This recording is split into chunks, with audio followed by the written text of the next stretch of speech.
Good morning. This is Arnie Waters here at Waters Capital in Boston, Massachusetts. Today we're going to talk about Molycorp.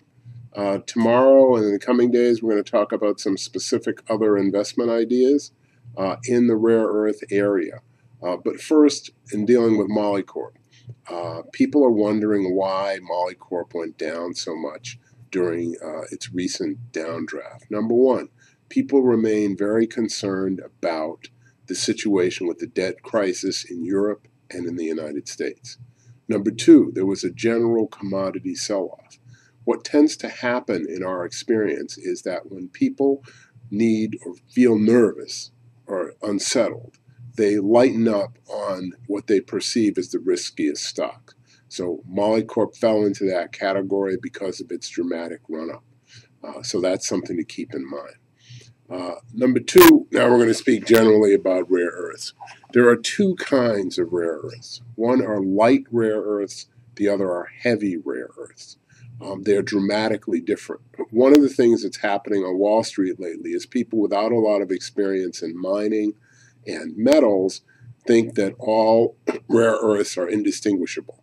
So the fact that there's maybe a surplus in cerium and lanthanum does not mean there are not many other rare earths that have huge supply problems.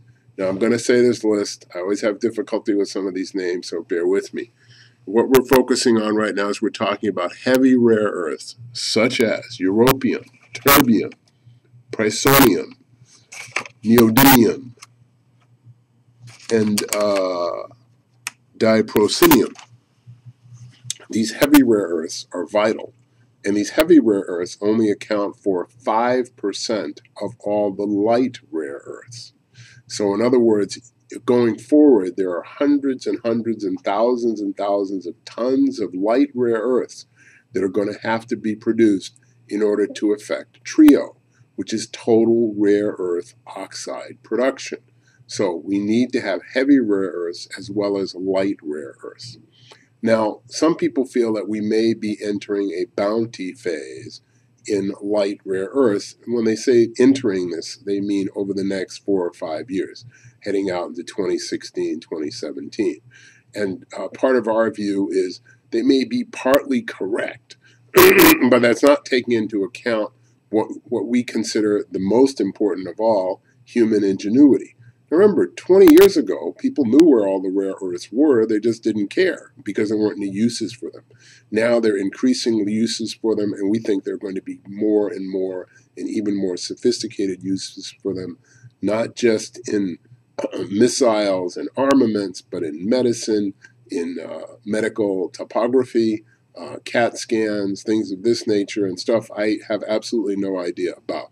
But there are a lot of big-time smart guy scientists and smart girl scientists out here looking for those uses even as we speak.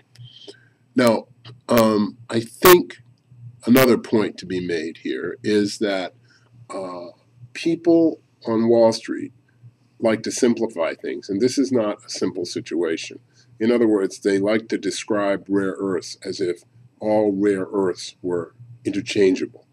This is as if when we speak of precious metals, we made no difference between gold and platinum and rhodium and silver, as if we said, well, they were all the same thing. Well, obviously they're not. So when you're thinking about this market going forward, keep in mind that you, of course, have to do your own due diligence. But more to the point, you need to be aware that there are varying supply and demand. And we'll go into some specific detail in our next session about some investment ideas besides Molycorp. But in the meantime, aim for the ice flows, not the open water.